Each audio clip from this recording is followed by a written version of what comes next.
Hello internet, welcome to the channel. My name's Frankie and in today's video we are finally finishing off Little Asia, our franchise mode zoo in Planet Zoo Console Edition. That's right, in today's video we're going to be finishing off our Console Edition franchise mode zoo, Little Asia. This has been great fun and I'm very grateful for everybody that has watched the series so far. In this video we are going to be building a habitat for our Bengal tiger. I feel like it makes quite a lot of sense to use such a majestic animal as our final animal in the zoo.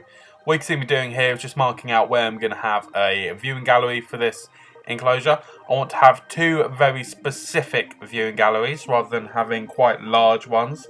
The circular one that I've just made is going to be surrounded in glass, kind of set into the habitat itself. And then we're going to have another one that comes around the side where I kind of like the idea of it looking in on an area where the animals may drink or eat. So I'm going to kind of place a small bit of glass, it kind of makes you feel like you're sneaking in, getting a bit of a sneak preview of their enclosure rather than it being quite an obvious viewing gallery. I'm going to place the food trough, I think, in front of this little spot so that you get quite a nice intimate close-up feeling with the animals.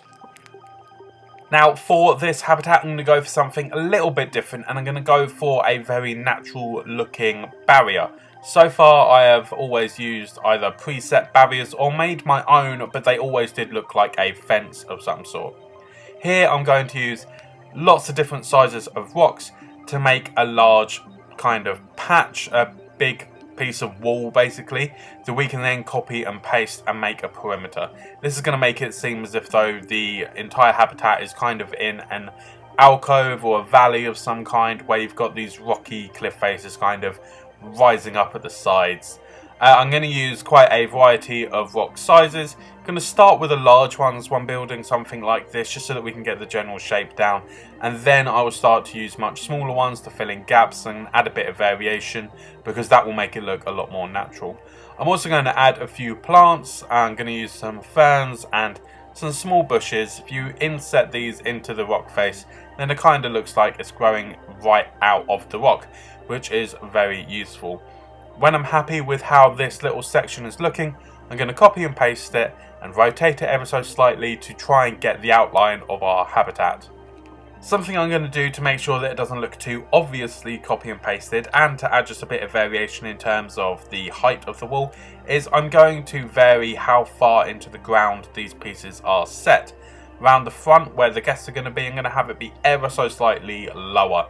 Not low enough that the animals can climb over and get out, but low enough to just kind of make the back appear to be bigger, and it kind of helps suggest that the enclosure is larger than it is if the back is higher than the front. Saying that, I'm going to raise up some of the pieces as well at the back, double up a little bit to have the back area actually be a bit taller than the rest. The next thing I'm going to do is delete a few boulders here and there in order to create our viewing galleries. Round here where I wanted the more intimate window into the feeding area and stuff, I'm going to leave the rocks that are kind of bridging the top section and have it very much be a kind of archway or something made from these rocks that we can then put a piece of glass in so that we have a nice window into the habitat. As you can see by deleting this big rock, there's now not very much for that top piece to be balancing on. So what I'm going to do is I'm going to take a smaller rock from what we've already got, just copy and paste it, move it up to the top to help make a kind of support for that long thin rock, make it look a little bit more rounded and therefore a little bit more believable. And now that the rock work for these viewing galleries is done, I can start to actually put the glass in place. I'm going to start with the rounded areas that I kind of made from the pathing.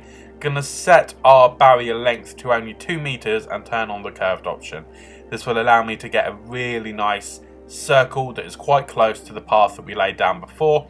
Going to make sure it's a glass barrier, and then once we are happy with the placement of it and make sure that it blends into the rockwork quite nicely, we can adjust the height to make sure that it's tall enough that the animals won't be able to escape, and allowing us to kind of blend and match the height of the rockwork. As for the rest of the habitat, as we have created such a sturdy barrier, we're going to put our null barrier in place, ensuring that this does actually register as the edge of an enclosure. Otherwise our animals aren't actually going to be able to be placed in here, and it won't function properly. Our keepers won't come to visit this section, and yeah, it just won't be a habitat. So it's always important when you're making these custom barriers to remember to place your null barrier afterwards. With the basic shape of this habitat done, it was time to move on to building a miniature temple to go inside. Now, I could have just used the blueprint that we have from the Indian theme pack, but I decided I wanted to try and make my own thing. It's really good to try and stretch these building muscles whenever you can, so this was the perfect opportunity to do so. I was taking some inspiration from things that I'd found on Pinterest and saved to a board that I've called Zoo Design. It's just a place that I keep my inspiration for some of my zoo builds. Now, the idea behind this one was to have a sunken area that could be filled with water and used as a pool. In order to do this, we're going to have to hollow out the ground beneath it and sink the structure into that area. There was then going to be slightly raised portions either side of it that could be hollowed out for animals to potentially sleep in if they wanted to, and a nice set of stairs leading up to ground level on the other side, so the animals actually could get into this water if they ever wanted to. Now, when building this, I used strictly Indian themed pieces because I wanted to stick to that theme, obviously. And I think it came out pretty well. It did take quite a lot of work to get to this stage, as I'm really not used to building something like this. But as I said, it's important to stretch these building muscles. It was a really great exercise and something that I would encourage you to do. It doesn't have to look great. It probably isn't going to on your first turn. Like, this doesn't look amazing. There's a lot of adjusting, and it took me a very long time to get what I did get. But just practice and keep building stuff like this and you will get better. Something that I really had to pay attention to when creating this build was symmetry. It's not going to have to be 100% symmetrical, but I wanted it to look like it was purposefully built in the way that it was. So that meant using quite a lot of equal squares and rectangles, and just making sure that it looked prim and proper, I guess. Something else I really had to work on that I wasn't expecting to be quite as difficult as it was the terrain. Of course, I was going to need to do some terrain editing. If I wanted this area to fill with water, I had to make sure that the ground beneath it was hollow so that you could actually sink it into it and fill that with water. It's worth bearing in mind that when you're building something and you want water to be underneath it, or in it even, kind of like a pool, if you wanted to create a concrete pool, you have to hollow out the ground, and that is the area that is going to fill with water, regardless of what items you're putting inside it. It's not going to come any higher. Even if your items are higher, it's not going to come up to that height. So it's just something to bear in mind, that it's the terrain that is impacting where your water will be, and not your items or building pieces. That won't influence it at all, as far as I can tell. Also, when it came to actually making sure the animals could get into this area, I needed to make sure that the terrain was level enough so that our animals actually could get into this sunken pool. To begin with, the terrain is far too steep at the top of the stairs, meaning that they can't really get in, and the way that the terrain kind of just slopes off really sharply around the stairs doesn't really look right, in my opinion. So I end up building the stairs even more, and I decide to raise the ground around the rear portion of this temple. Not only does it add a little bit of variation, which is always good when building a habitat, because I think it makes it look a bit more natural, but it also allows us to create a little risen platform that the animals could theoretically go and stand on and look over this temple, which would look really nice if they ever decided to do that. So yeah, that required the stairs to also be a bit higher. That was just a matter of copy and pasting, but eventually we did get there. Eventually, with a lot of back and forth and a lot of trial and error, I got to a place that I was kind of happy with this build. And then to finish it off, I used some rocks that matched the exterior of this habitat and dotted those around the side of the habitat. Around the side of the temple to blend it into the surroundings, because at the moment it sticks out a little bit. It's just dirt around the edges, so adding those stones really helps to blend it in. At this stage, I decided it was time to add some climbing structures for our tigers, because they love a good climb, and I did consider creating my own, but at this point, honestly, I had a little bit of building fatigue and I couldn't really be bothered to use what was left of my mental power to come up with a unique climbing frame. So instead I use a couple of blueprints for the large climbing frames and dot them about, making sure that there's plenty of climbing space for animals before moving on to other enrichment items and, kind of more excitingly, the terrain and plant life. But before we could do any of those things, we needed an area that our keeper could actually get into the habitat. And what I decided to do was use the Indian Zoo entrance, as I really like this building, and place it in the rockwork at the back. I can then delete all the rockwork that would block the rear portion of it and block off any of the inside, then add our habitat door back there, so the keepers would be accessing the enclosure via this building. I'm also going to be deleting the little ticket gate thing and the guest spawner because they are now completely pointless, but this building is an excellent alternative to our usual kind of habitat houses where we're going to be holding our animals for sleeping and stuff and having our keepers enter the enclosure. I think this is a great alternative for that, as it adds quite a lot of character, but as it's not something that I've built, I'm going to pop it nearer the back so that it's not stealing the show quite so much, and the focus for the guests is mainly going to be on that temple that we built ourselves and the climbing structures that the animals are hopefully going to be using quite a bit. Just before getting the animals in, I kind of noticed that this habitat was very flat, so what I decided to do was kind of increase the size of our pull brush or tool or sculpting tool, whatever you want to call it.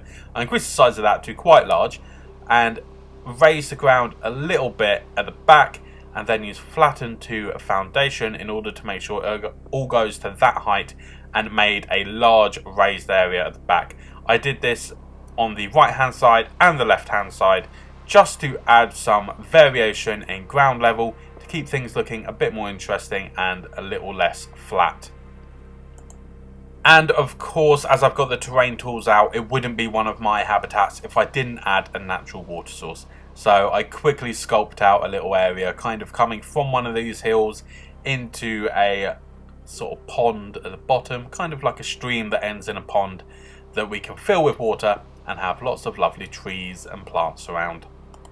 And whilst we're waiting for the animals to arrive so that we can figure out their specific terrain distribution needs and their plant needs, we can start to add all of the essentials for our animals, such as the feeding trays and their enrichment items. As always, I tend to focus the food-based enrichment closer to the front and nearer the viewing galleries, so that our guests can see this kind of interaction with these specific items, which is something really valuable as a visitor, I think. And then we're going to place the toys a little bit more randomly, making sure that we spread it right across the habitat so that our animals will be using the entire habitat that we've built for them, rather than just sticking to small portions of it. Also, I just want to point out how cute is this, the two little pinata pronghorns by the watering hole, making it look like they're drinking. I don't know, I found this really cute for some reason. Kind of think it's funny. Yeah, let's move on. With our animals in, we can start to check their terrain distribution needs and make any changes accordingly. Now, one thing that these animals really needed was a lot more soil. They're not a massive fan of having as much rock as was in this habitat, mainly because I used rock to mark out where this habitat was going to be, as I did with the Gharial and Sun Bear habitat. It's easier than digging a hole in the ground doing it that way. So that's how I'm going to be doing it moving forwards, just using a specific terrain brush and then marking out where I want the habitat to be. It's a much easier way of doing it. Once I'd made the necessary terrain distribution changes, we can move on to the best part of any habitat build, and that is the foliage. Now, when it comes to large habitats like this, where the animals could easily get lost in amongst it, I try to focus the larger trees to the back or the edges of the habitat. The one exception to this is all the palm trees that I place around the watering hole. I like to use a bit of variation with the trees in this instance to just kind of mix up this tropical feeling. I think the palm trees around the watering hole in particular work really well, as they're a lot richer in moisture and stuff for these specific types of trees to grow. I do my normal technique of bunching together a few different plants that I want as general ground coverage in a small area, then highlighting it all, copy and pasting, and then placing these around the bottoms of most trees and expanding from that point. This is a really quick and easy way to get a large amount of ground coverage done fairly quickly, and it's really effective as well. As long as you make sure to rotate it so that it doesn't look too similar and too obvious that you've been copy and pasting, it can work really, really well. I also use some rocks around the risen areas of land that we kind of sculpted earlier, just to help blend it into the surroundings and stop it from looking quite so weirdly smooth. I use quite a lot of flowers and stuff in this habitat. We want this one to be really bright and tropical looking. And that is basically my ideas behind all of the plant work that you're seeing happening now. Now, as we have a bit more time left in the sped up area of plant kind of placement, I need to tell you something. Some bad news, something horrible that's happened, is before getting to shoot the cinematics for this habitat, I was excited to start building our next zoo, as well, I wanted to get started for the next video series. So in franchise mode, I went and opened up a new zoo, and I tested out the sculpted kind of map. You have the option to either have a flat terrain map or a sculpted one where there are hills and stuff, and I wanted to test out the sculpted version. It turned out I didn't like it. I couldn't do quite as much with it as I wanted to in terms of placing paths and all that. It became very difficult, as if pathing isn't difficult enough as it is. So I decided to start over and delete that map and start a new zoo with a flat base for our new zoo. However, when I went to delete it, I accidentally deleted the entire franchise, which means that Little Asia is gone. Now, this was heartbreaking, and it left me very down in the dumps for a couple of days, unfortunately. There's no way I can get it back. On PC, you might be able to restore it to an earlier game kind of save, but without PlayStation Plus, you're not uploading your save data automatically, which means the zoo is completely gone, because I don't have PlayStation Plus, or at least I didn't at the time that this happened, so the save data is just not there. So unfortunately, there were no cinematics in this episode of Little Asia, and I don't get to do a tour video, which I really wanted to. It also means that I can't upload this habitat to the workshop, which I really wanted to do. I wanted to upload the entire zoo to the workshop so that people could go and visit it after having watched this series, but alas, I messed up. I definitely won't be making that mistake again. I've learnt my lesson there. So that is some pretty crap news, unfortunately, and it left me with a very sour taste in my mouth. And we've got very, very limited cinematics for this habitat build. All we've got really is the tracking of a tiger, because I was just having fun filming it, wandering about as habitat once I'd completed it. Yeah, so I don't really know how to end this video because I don't have the footage that I normally would. So all I've got to say really is thank you for having stuck with us for Little Asia. I hope you've really enjoyed it as much as I have. I really, really have enjoyed building this zoo. It is a shame that it's now gone and I'll never be able to access it again. But if you want to see our next zoo build, make sure to subscribe to the channel and drop any suggestions that you have in the comments down below, because it's going to be a bit more of a wide area in terms of what animals we're having. I'm not going to limit myself to people. I'm not going to limit myself to animals from one biome or one continent this time. Instead, it's going to be from all over the world, and I've already started building the entrance. That'll be the first video, hopefully this weekend or Monday at the latest. So yeah, you got that to look forward to. Leave comments for suggestions down in the comment section down below. Thank you for watching, and until next time, I'll see you later.